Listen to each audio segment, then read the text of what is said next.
தமிழ்நாட்டில் அடுத்த 5 நாட்களுக்கு சில இடங்களில் இயல்பை விட 2 முதல் 3 டிகிரி செல்சியஸ் வெப்பநிலை அதிகரிக்கக்கூடும் என வானிலை ஆய்வு மையம் தெரிவித்துள்ளது. கடந்த 24 மணி நேரத்தில் தமிழ்நாட்டில் அநேக இடங்களில் இயல்பை விட 2 முதல் 3 டிகிரி செல்சியஸ் வெயில் அதிகரித்துள்ளதாக தெரிவித்துள்ள வானிலை மையம் அதிகபட்சமாக திருப்பத்தூரில் 102 ஃபாரன்ஹீட் வெப்பம் பதிவானதாக குறிப்பிட்டுள்ளது. தமிழ்நாட்டின் ஏனைய பகுதிகள், புதுவை மற்றும் காரைக்கால் பகுதிகளில் அதிகபட்ச வெப்பநிலையில் பெரிய மாற்றம் ஏதுமில்லை என்றும் கூறியுள்ளது. தமிழ்நாடு, புதுவை மற்றும் காரைக்கால் பகுதிகளில் வரும் 10ஆம் தேதி வரை பொதுவாக வறண்ட வானிலை நிலவக்கூடும் என்றும், தமிழ்நாட்டில் அடுத்த 5 நாட்களுக்கு சில இடங்களில் இயல்பை விட 2 முதல் 3 டிகிரி செல்சியஸ் வெப்பநிலை அதிகரிக்கக்கூடும் என்றும் தெரிவித்துள்ளது.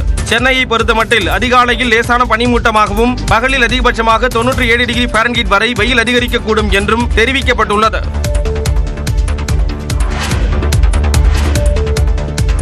தமிழ்நாட்டில் 7 இடங்களில் வெயில் சதமடித்துள்ளது. மார்ச் மாதம் தொடங்கியுள்ள நிலையில் தமிழ்நாட்டில் வெயிலின் தாக்கம் அதிகரிக்க தொடங்கியுள்ளது. மாநிலத்திலேயே அதிகபட்சமாக ஈரோட்டில் 102.56 டிகிரி ஃபாரன்ஹீட் வெப்பம் பதிவாகியுள்ளது. கரூர், பரமத்தியில் 102.2 ஃபாரன்ஹீட்டும், மதுரை விமான நிலையத்தில் 101.48 டிகிரியும் வெயில் சுட்டரித்தது. திருப்பத்தூர் மற்றும் வேலூரில் தலா 100.58 ஃபாரன்ஹீட்டும், சேலம் மற்றும் திருச்சியில் தலா 100 டிகிரி ஃபாரன்ஹீட்டும் வெப்பம் பதிவானதாக வானிலை ஆய்வு மையம் தெரிவித்துள்ளது. சென்னை மண்ணடியில் உள்ள SDPI கட்சியின் தலைமை அலுவலகத்தில் அமலாக்கத்துறையினர் நடத்திய சோதனை 7 மணி நேரத்திற்கு பிறகு நிறைவு பெற்றது. SDPI கட்சியின் தலைவரான பைசி மீது பண மோசடி புகார் எழுந்தது. இது தொடர்பாக கடந்த பிப்ரவரி 28ஆம் தேதி கேரளாவில் உள்ள அவரது வீட்டில் அமலாக்கத்துறையினர் சோதனை நடத்தினர். தொடர்ந்து அன்றைய தினம் அவர் கொச்சியில் இருந்து டெல்லி சென்றபோது டெல்லி விமான நிலையத்தில் கைது செய்யப்பட்டார். இந்நிலையில் சென்னை மண்ணடியில் உள்ள அக்கட்சியின் மாநில தலைமை அலுவலகத்தில் அமலாக்கத்துறை அதிகாரிகள் சோதனை நடத்தினர். துணை ராணுவத்தினரின் பாதுகாப்புடன் 15 அதிகாரிகள் சோதனையில் ஈடுபட்டனர். காலை 11 மணிக்கு தொடங்கிய சோதனை மாலை 6 மணிக்கு நிறைவடைந்த நிலையில் ஹார்ட் டிஸ்க் மற்றும் ஆவணங்களை அதிகாரிகள் கைப்பற்றி சென்றதாக தகவல் வெளியாகியுள்ளது. முன்னதாக அமலாக்கத்துறை சோதனைக்கு எதிர்ப்பு தெரிவித்து கட்சி அலுவலகத்திற்கு வெளியே SDPI தொண்டர்கள் போராட்டத்தில் ஈடுபட்டனர். இதனால் அங்கு போலீசார் குவிக்கப்பட்டனர். ரூபாய் நோட்டில் அச்சடிக்கப்பட்டுள்ள மொழிகள் அனைத்தையும் இந்தியாவின் ஆட்சி மொழியாக அறிவிக்க மத்திய அரசு தயங்குவது ஏன் என்று முதலமைச்சர் மு.க.ஸ்டாலின் கேள்வி எழுப்பியுள்ளார். திமுக தொண்டர்களுக்கு அவர் எழுதியுள்ள கடிதத்தில் கட்டாயமாக ஒரு மொழியை திணித்தால் அது பகையுணர்ச்சிக்கு இடம் கொடுக்கும் என்றும், நாட்டின் ஒற்றுமைக்கு பாதிப்பை ஏற்படுத்தும் என்றும் தெரிவித்திருக்கிறார். இந்திய அரசியலமைப்பு சட்டத்தின் 351வது பிரிவை சுட்டிக்காட்டி இந்தி மொழியை வளர்க்கும் பொறுப்பை மத்திய அரசு தீவிரமாக மேற்கொள்வதாக முதலமைச்சர் விமர்சித்துள்ளார். இந்தி திணிப்பு முழக்கங்களை மத்திய ஆட்சியாளர்கள் முன்வைப்பதாக அவர் குற்றம் சாட்டியுள்ளார். தங்களின் உரிமையை கேட்டால் சில ஆதிக்கவாதிகள் தமிழர்களை ஆதிக்கவாதிகள் என்று கூறிக்கொண்டிருப்பதாக முதலமைச்சர் சாடினார். மேலும் கோட்சேவின் கொள்கைகளை புனிதப்படுத்துபவர்கள் திமுகவின் தேசப்பற்றை கேள்வி கேட்பதாகவும் அவர் விமர்சித்துள்ளார். மொழி சமத்துவத்தை கேட்பது ஆதிக்கமல்ல என தெரிவித்த முதலமைச்சர் மு.க.ஸ்டாலின், தமிழர்களால் உச்சரிக்கக்கூட முடியாத மொழியில் 140 கோடி மக்களுக்கான 3 குற்ற சட்டங்களின் பெயர்களை மாற்றுவதும், நாட்டிற்காக அதிக பங்களிப்பை அளிக்கும் மாநிலத்தை 2ஆம் தர குடிகளைப் போல் நடத்துவதும், தேசிய கல்விக் கொள்கை என்ற விஷயத்தை ஏற்க மறுப்பதால் நிதி வழங்க மறுப்பதும் தான் ஆதிக்கம் என்று முதலமைச்சர் விமர்சித்துள்ளார். மாநிலங்களவையில் அண்ணா கேட்டதைத்தான் தாங்களும் கேட்பதாக தெரிவித்துள்ள முதலமைச்சர், லட்சியம் நிறைவேறும் வரை கேட்டுக்கொண்டே இருப்போம் என்றும் தெரிவித்துள்ளார். மும்மொழி கொள்கை மோசடி கொள்கை, இருமொழி கொள்கை ஏமாற்றுக் கொள்கை என பாமக நிறுவனர் ராமதாஸ் விமர்சித்துள்ளார். விழுப்புரம் மாவட்டம் திண்டிவனம் அடுத்த தைலாபுரம் தோட்டத்தில் ராமதாஸ் செய்தியாளர்களை சந்தித்தார். அப்போது 2026ஆம் ஆண்டு சட்டமன்ற தேர்தலின் போது திமுக தேர்தல் அறிக்கையில் கரும்பு டன்னுக்கு 4000 ரூபாய் வழங்கப்படும் என வாக்குறுதி அளித்ததாகவும், ஆனால் தற்போது 3151 ரூபாய் வழங்கப்படும் என அறிவித்துள்ளதாக கூறினார். திமுக அரசு தேர்தல் வாக்குறுதிகளை நிறைவேற்றவில்லை என குற்றம் சாட்டியவர் டன்னுக்கு 5000 ரூபாய் வழங்க வேண்டும் என கோரிக்கை விடுத்தார். மொழி கொள்கை குறித்து பேசிய ராமதாஸ், ஒரு மொழி கொள்கைதான் தமிழ்நாட்டிற்கு உன்னத கொள்கை என கூறினார். மும்மொழி கொள்கை மோசடி கொள்கை, இருமொழி கொள்கை ஏமாற்றுக் கொள்கை, ஒரு மொழி கொள்கை உன்னத கொள்கை. 2026 நாள் இருக்குன்னா அதை இப்போ ஒன்றும் அதெல்லாம் சொல்ல முடியாது. இன்னும் நாள் இருக்கு, அப்போ முடிவெடுப்போம். பொதுக்குழு கூடி அதை முடிவெடுப்போம். பாமக பொதுக்குழு கூட்டத்திற்கு பின் கூட்டணி குறித்து அறிவிப்பதாக ராமதாஸ் கூறினார். மத்திய அரசின் தேசிய கல்விக் கொள்கையான மும்மொழி பாடத்திட்டத்தை தமிழ்நாடு, கேரளா, மேற்குவங்கம் ஆகிய மாநிலங்களில் அமல்படுத்த உத்தரவிடக் கோரி உச்சநீதிமன்றத்தில் பொதுநல வழக்கு தாக்கல் செய்யப்பட்டுள்ளது. பாஜக வழக்கறிஞர் GS மணி என்பவர் தாக்கல் செய்துள்ள மனுவில் தேசிய கல்விக் கொள்கை என்பது அனைத்து தரப்பு மாணவர்களின் பள்ளிக்கல்வி தரத்தை மேம்படுத்தவும் ஏழை எளிய பள்ளி மாணவர்கள் அனைத்து இந்திய மொழிகளையும் இலவசமாக கற்க வேண்டும் என்ற நோக்கத்தோடும் மத்திய அரசு கொண்டு வந்துள்ள இந்த திட்டத்தை அரசியல் காரணங்களுக்காக தமிழ்நாடு, கேரளா, மேற்கு வங்கம் உள்ளிட்ட மாநில அரசுகள் ஹிந்தி திணிப்பு என்ற பொய்யான காரணத்தை காட்டி ஏற்க மறுப்பதாக குற்றம் சாட்டியுள்ளார். இதனால் சம்பந்தப்பட்ட பள்ளி குழந்தைகளின் அடிப்படை உரிமையான இலவச கல்வி மறுக்கப்படுவதாகவும் அந்த மனுவில் தெரிவித்துள்ளார். உச்சநீதிமன்றம் இந்த விவகாரத்தில் உடனடியாக தலையிட்டு தேசிய கல்விக் கொள்கையான மும்மொழி பாடத்திட்டத்தை அமல்படுத்த சம்பந்தப்பட்ட 3 மாநில அரசுகளுக்கு உத்தரவு பிறப்பிக்க வேண்டும் எனவும் அந்த மனுவில் கோரிக்கை விடுத்துள்ளார். தமிழ்நாட்டின் சட்டம் ஒழுங்கை காப்பதில் முதலமைச்சர் மு க ஸ்டாலின் கவனம் செலுத்தவில்லை என எதிர்க்கட்சித் தலைவர் எடப்பாடி பழனிசாமி குற்றம் சாட்டியுள்ளார். தமிழ்நாட்டில் 24 மணி நேரத்தில் நடைபெற்ற குற்ற சம்பவங்களை குறிப்பிட்டு எக்ஸ் பக்கத்தில் பதிவிட்டுள்ள எடப்பாடி பழனிசாமி குழந்தைகளுக்கும் பெண்களுக்கும் பாதுகாப்பு இல்லாத ஆட்சியாக திமுக ஆட்சி இருப்பதாக விமர்சித்துள்ளார். சட்டம் ஒழுங்கை காப்பதில் எவ்வித கவனமும் செலுத்தாமல் முதலமைச்சர் அலட்சியமாக இருப்பதால் தமிழ்நாட்டில் சட்டம் ஒழுங்கு கெட்டுள்ளதாகவும் அவர் குறிப்பிட்டுள்ளார். பெண்களுக்கு எதிரான குற்றங்களுக்கு எந்த பதிலும் சொல்லாத முதலமைச்சர் மக்களுக்கு துடியும் சம்பந்தமில்லாத விஷயங்களை முன்னிலைப்படுத்துவதாகவும் தெரிவித்துள்ளார். சட்டம் ஒழுங்கையும் குழந்தைகள் மற்றும் பெண்கள் பாதுகாப்பை உறுதி செய்யும் அந்த இரும்பு கரத்தின் துருவை துடைத்தெறிந்து முதலமைச்சர் செயல்பட வேண்டும் என்று எடப்பாடி பழனிசாமி கேட்டுக் கொண்டுள்ளார். மத்திய தொழில் பாதுகாப்பு படை தின விழாவில் பங்கேற்பதற்காக மத்திய உள்துறை அமைச்சர் அமித் ஷா நேற்றிரவு அரக்கோணம் வந்தடைந்தார். மத்திய தொழில் பாதுகாப்பு படை உருவாக்கப்பட்டு 56 ஆண்டுகள் ஆவதை ஒட்டி இன்று CISF தினம் கொண்டாடப்படுகிறது. இதையொட்டி ராணிப்பேட்டை மாவட்டம் தக்கோலத்தில் உள்ள மத்திய தொழில் பாதுகாப்பு படையின் மண்டல பயிற்சி மையத்தில் நடைபெறும் நிகழ்ச்சியில் மத்திய உள்துறை அமைச்சர் அமித் ஷா பங்கேற்க உள்ளார்.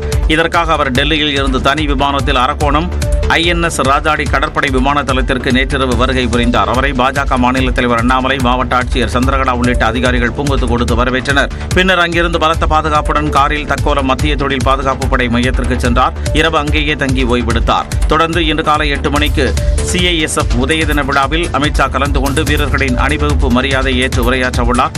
அதன் பின்னர் அமித் ஷா காலை 10:30 மணிக்கு அங்கிருந்து பெங்களூரு செல்ல உள்ளார். திருவாரூரில் வீட்டுமனை பட்டா கேட்டு காலையில் பெண்கள் மனு வழங்கிய நிலையில் அவர்களின் வீடுகளுக்கு மாலையில் சென்று துணை முதலமைச்சர் உதயநிதி ஸ்டாலின் பட்டாக்களை வழங்கி மகிழ்ச்சியை ஏற்படுத்தினார். 2 நாள் சுற்றுப்பயணமாக திருவாரூர் சென்றுள்ள துணை முதலமைச்சர் உதயநிதி ஸ்டாலின் பல்வேறு அரசு நிகழ்ச்சிகளில் கலந்து கொண்டார். பழவனக்குடி ஊராட்சியில் மகளிர் குழுவினருடன் வியாழக்கிழமை காலை கலந்துரையாடிய போது அவரிடம் வீட்டுமனை பட்டா கேட்டு பெண்கள் மனு அளித்தனர். இதையடுத்து அவர்களுடைய கோரிக்கை மனு உடனடியாக பரிசீலனை செய்யப்பட்டு அவர்களின் வீடுகளுக்கே சென்று துணை முதலமைச்சர் உதயநிதி ஸ்டாலின் பட்டாக்களை வழங்கினார்.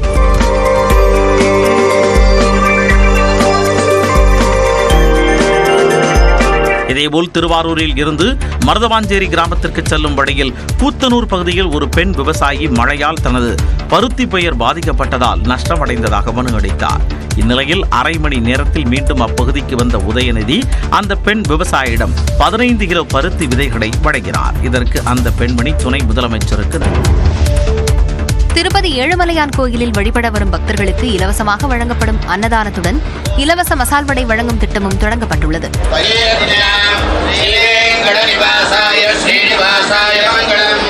இந்த புதிய திட்டத்தை அறங்காவலர் குழு தலைவர் PR நாயுடு அன்னதான கூடத்தில் தொடங்கி வைத்தார். அண்மையில் மசால் வடை வழங்கும் திட்டத்துக்கு அறங்காவலர் குழு முடிவெடுத்து அடிப்படை கட்டமைப்பு பணிகள் மேற்கொள்ளப்பட்டன. இந்நிலையில் வியாழக்கிழமை முதல் பக்தர்களுக்கு இலவச உணவுடன் மசால் வடை வழங்கும் திட்டம் தொடங்கப்பட்டது. சிறப்பு பூஜைகள் நடத்தப்பட்ட பின்னர் பக்தர்களுக்கு உணவுடன் வடை பரிமாறப்பட்டன. Masala vada we want to start. So TTD board has taken a resolution accordingly, and today we started distribution of masala vada to the pilgrims. We started with 35,000 numbers. மசால் வடை வழங்கும் திட்டத்தின்படி நாள்தோறும் 35,000 மசால் வடைகள் தயார் செய்யப்படுவதாகவும் தேவையான அனைத்து உட்கட்டமைப்பு வசதிகளும் மனித வளமும் ஏற்பாடு செய்யப்பட்டிருப்பதாக நாயுடு தெரிவித்தார். எல்லை தாண்டி மீன்பிடித்ததாக பாம்பன் மீனவர்கள் 14 பேரை இலங்கை கடற்படை சிறைபிடித்தது அதிர்ச்சியை ஏற்படுத்தியுள்ளது. பாம்பன் மீன்பிடி துறைமுகத்தில் இருந்து நேற்று மீனவர்கள் மீன்பிடிக்க கடலுக்கு சென்றனர். இலங்கை மன்னார் தெற்கு கடற்பரப்பில் மீன்பிடித்துக் கொண்டிருக்கும் போது அங்கு வந்த இலங்கை கடற்படையினர் எல்லை தாண்டி மீன்பிடித்ததாக கூறி ஆரோக்கியம் என்பவருக்கு சொந்தமான விசைப்படகையும் அதில் இருந்த 14 மீனவர்களையும் சிறைபிடித்தனர். தொடர்ந்து கைது செய்யப்பட்டு மீனவர்களை மன்னார் கடற்படை முகாமிற்கு அழைத்துச் சென்று விசாரித்து வருகின்றனர். விசாரணைக்கு பின் மீனவர்கள் மன்னார் மீன்வளத்துறை அதிகாரிகளிடம் ஒப்படைக்கப்பட உள்ளதாகவும் இலங்கை கடற்படை தெரிவித்துள்ளது. ஏற்கனவே இலங்கை சிறையில் உள்ள தமிழ்நாடு மீனவர்களை விடுவிக்க கோரி ராமேஸ்வரம் மீனவர்கள் போராட்டம் அறிவித்திருக்கும் நிலையில் தற்போது மேலும் 14 மீனவர்களை இலங்கை கடற்படை சிறைபிடித்திருப்பது மீனவர்கள் மத்தியில் அதிர்ச்சியை ஏற்படுத்தியுள்ளது. சிம்போனி இசை நிகழ்ச்சிக்காக முதலமைச்சர் மு க ஸ்டாலின் உள்ளிட்டோர் நேரில் வந்து வாழ்த்தியது தமிழ்நாடே வந்து வாழ்த்தியது போல இருந்ததாக இசையமைப்பாளர் இளையராஜா உருக்கமாக குறிப்பிட்டுள்ளார். லண்டனில் வரும் 8ஆம் தேதி வேலியன்ட் என்ற தலைப்பில் சிம்போனி இசையை அங்குள்ள அப்பல்லோ அரங்கத்தில் இளையராஜா அரங்கேற்ற உள்ளார். இதற்காக லண்டன் புறப்பட்ட இளையராஜா சென்னை விமான நிலையத்தில் செய்தியாளர்களை சந்தித்தார். அப்போது லண்டனில் சிம்போனி இசைப்பது இந்தியாவின் பெருமை என்று குறிப்பிட்டார். இது என்னுடைய பெருமை இல்லை, இது நாட்டினுடைய பெருமை, இந்தியாவினுடைய பெருமை. இந்தியா வந்து இன்கிரெடிபிள் இந்தியாங்கிற மாதிரி இன்கிரெடிபிள் இளையராஜா, அவ்வளோதான் முடிவு. இது மேலே யாரும் வரப்போறதில்லை. தொடர்ந்து வீடியோ ஒன்றை வெளியிட்டுள்ள இளையராஜா முதலமைச்சர் மு க ஸ்டாலின் உள்ளிட்டோருக்கு நன்றி தெரிவித்தார். தமிழக மக்கள் அனைவருமே வந்து வாழ்த்தியதைப் போல நான் உள்ளதே லண்டன் மாநகரிலே நடக்கின்ற இசை நிகழ்ச்சி நமது உள்ளங்களிலெல்லாம் வந்து நிறைய போகிறது. ரசிகர்களைப் போல தானும் உற்சாகமாக இருப்பதாகவும் இளையராஜா தெரிவித்துள்ளார்.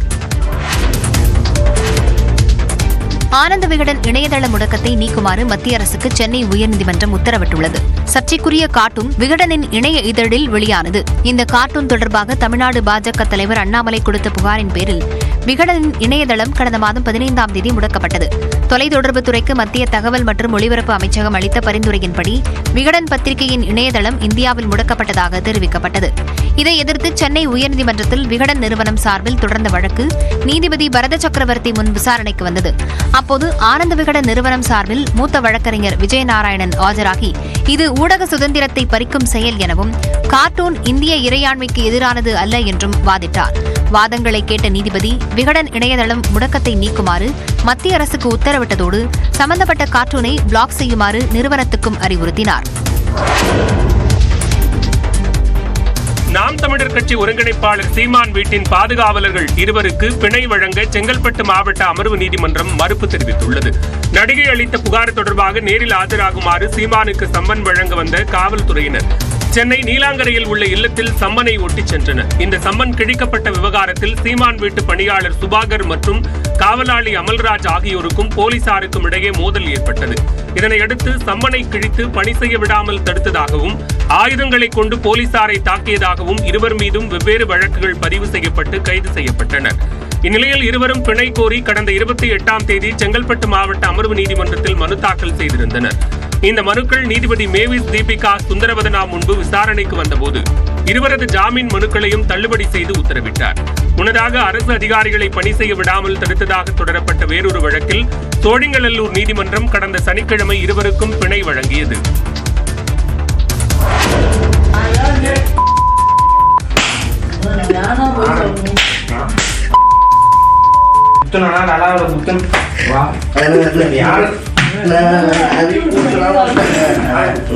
சிதம்பரத்தில் பள்ளி மாணவர்கள் இருவரை கஞ்சா ஆசாமிகள் அறையில் அடைத்து தாக்கி பணம் பறிக்க முயன்றது அதிர்ச்சியை ஏற்படுத்தியது. அண்ணாமலை நகர் பகுதியில் கஞ்சா வியாபாரிகள் சில பள்ளி மாணவர்களை தேர்ந்தெடுத்து அவர்களிடம் கஞ்சா கொடுத்து விற்பனையில் ஈடுபடுவதாக கூறப்பட்டது.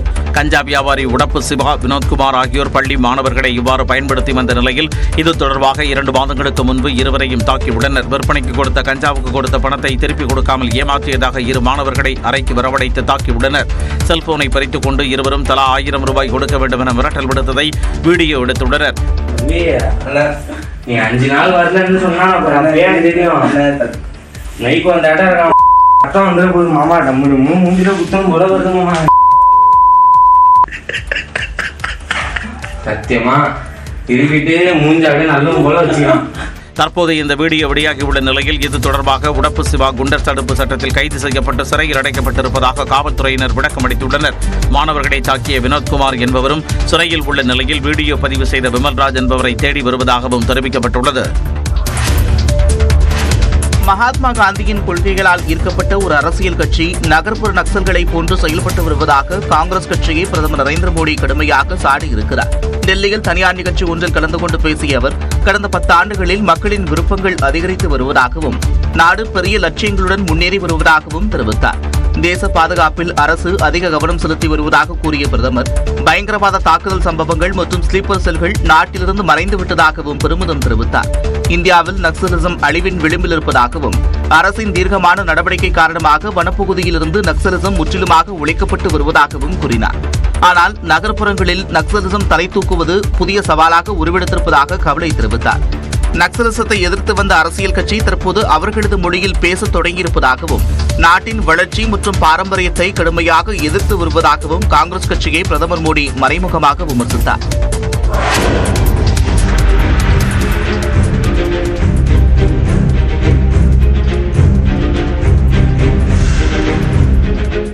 மெக்சிகோ கனடா பொருட்கள் மீதான இறக்குமதி வரி விதிப்பு திட்டத்தை தற்காலிகமாக ஒத்திவைக்கும் கோப்பில் அதிபர் டிரம்ப் கையெழுத்திட்ட காட்சிகள்தான் இவை.